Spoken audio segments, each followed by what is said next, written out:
The Shark Deck.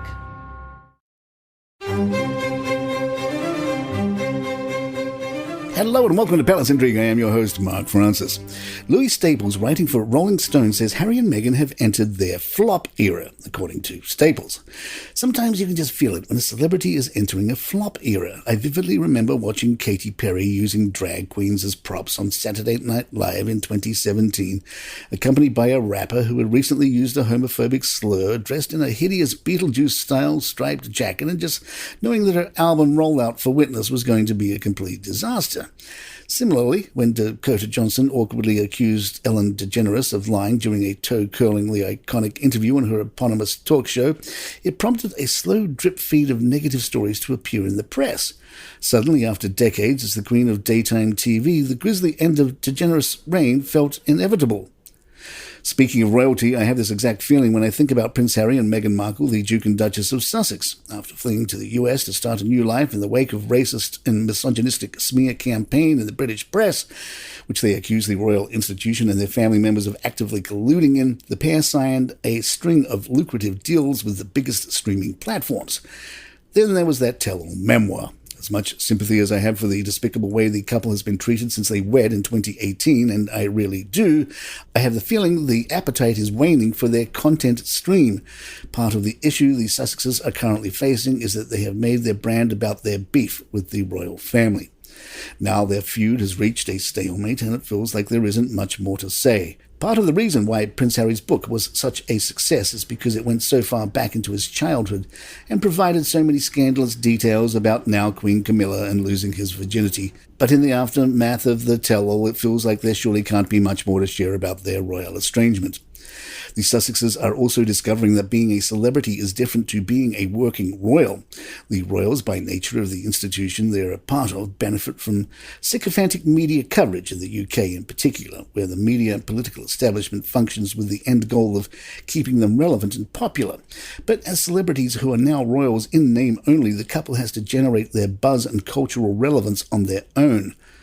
For inspiration, the Sussexes might look to the Kardashian-Jenner family. Led by matriarch Kris Jenner, reality TV's first family have always understood that maintaining cultural relevance is about constantly reinventing yourself. Kim Kardashian is one of America's culture's greatest chameleons. Once she was a tacky run-of-the-mill reality star who rose to fame because of a sex tape.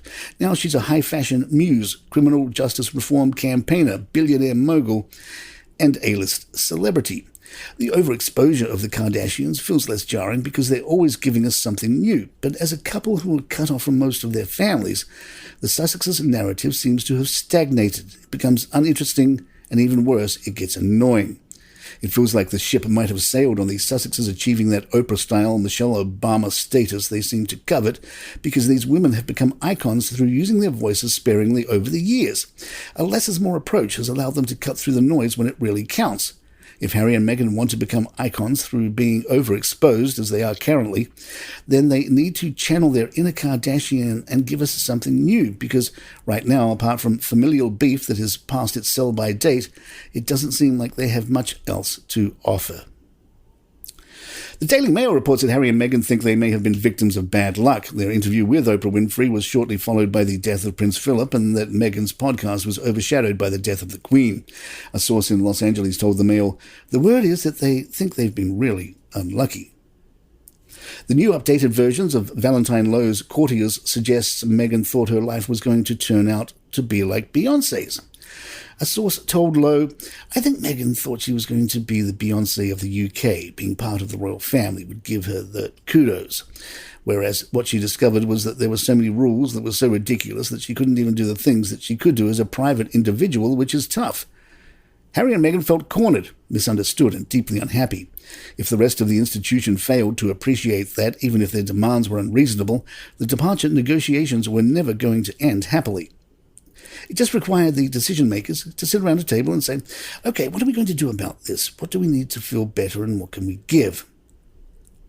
Despite the unrelenting negative press, Harry and Meghan are choosing to ignore jealous critics as they focus on building their brand, according to a source who told Radar Online.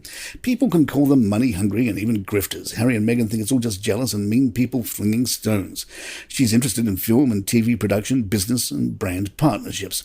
Meghan's going to be the queen of Hollywood before long, and she and Harry will be raking in millions. To hell with the critics is their attitude.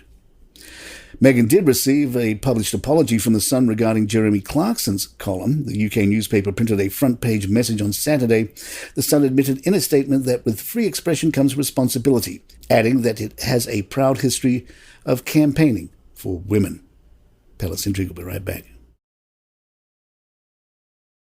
Hey, it's Jordan Ross Myers, the man behind Twitter's notorious Lee Radswell and Don Gunvalson. I'm inviting you to join me every week for the Pretty Corrupt podcast. Along with my co-host, reality casting director Stacey Noel Connor, and disgraced entertainment TV producer Nate Safer, we probe the dark crevices of Hollywood, taking you inside the scandals of society's rich and infamous. Everything is fair game on the Pretty Corrupt podcast. Every Tuesday on all streaming platforms and at storicmedia.com. Writing in the New York Times, Nicholas Kristof says he has come to think that maybe there are advantages to having a royal family. One study of 137 countries over more than a century found that monarchies performed better economically than republics over the long run. The authors concluded that this was in part because monarchs provided a national symbol of unity, reducing internal conflict and threats to property rights. Kings can be expensive, of course, and it can seem ridiculous to provide public housing in the form of palaces to one family while countless others are homeless. But in Britain, the royal family may pay for itself with tourism income and constitutes a useful tool of foreign policy. Every foreign leader wants tea with the sovereign, so when prime ministers ruffle foreign feathers, the royals can smooth them. And there you have it. If you'd like to email us, our address is thepalaceintrigue@gmail.com. Please follow us on Spotify, iTunes, or Google Podcasts. And please, if you can, head over to youtube.com and search for Palace Intrigue. And when you get to that page, smash that subscriber button. It could really help us on the show. My thanks to John McDermott. I'm Mark Francis. This is Palace Intrigue, and good times.